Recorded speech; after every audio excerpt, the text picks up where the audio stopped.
So you want to get past more gatekeepers, huh?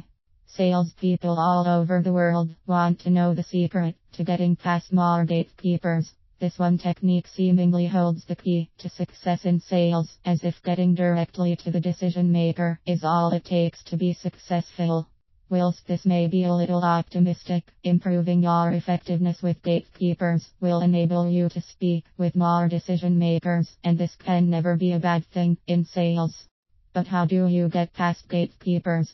First, put yourself in their position. Did you know that the average gatekeeper takes over 300 calls per day?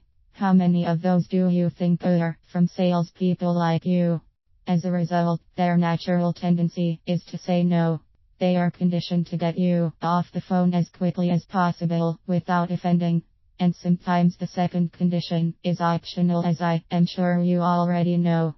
However, there are certain techniques that definitely work when looking to get around gatekeepers and speak to the decision maker. These may seem simple, but these were the responses from a survey I conducted with one group of frustrated salespeople. How many of these do you forget to use? Ask their name. A person's name is so important to them, but we often treat gatekeepers as if they are insignificant, only wanting to speak to Mr. Smith in development to tell him the great things our widget does versus the competition, instead of being rude and ignoring the person on the other end of the phone. Get their name and use it. Be polite, make a note of their name in your CRM or however you track your sales, and be prepared to use it next time you call. You will stand out from the other people who are trying to bash their way through. Make someone smile. I'm not suggesting you use your best joke as soon as the gatekeeper picks up the phone, but find a way to brighten someone's day. Likability is a key element of influence, and making someone smile will instantly get them on your side. Pay a compliment, notice their accent, or remark on how happy they sound. You might be the only salesperson to get that gatekeeper to smile all day, and that will be something they remember. Don't be slick. If you are too perfect, you might sound a little too slick, and humans have an inherent distrust of something that seems a little too good to be true. Instead, don't feel the need to be perfect. If you stumble over a few words, tell the gatekeeper someone must have switched out your normal coffee for decaffeinated. People like dealing with people, so be personable. And if you make a little mistake, just roll with it. Listen.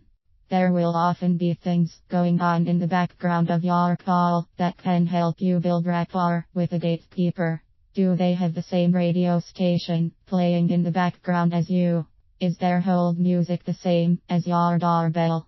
Is there something interesting happening that you can remark on? Don't feel that the start of your call is always about you speaking as fast as possible.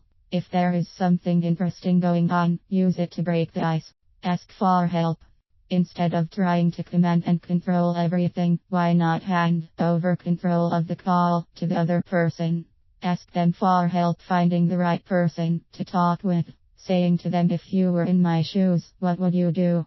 Presupposes that the gatekeeper knows who you need to speak with, and if they are in a helpful mood, they may help you get around a lot of hurdles.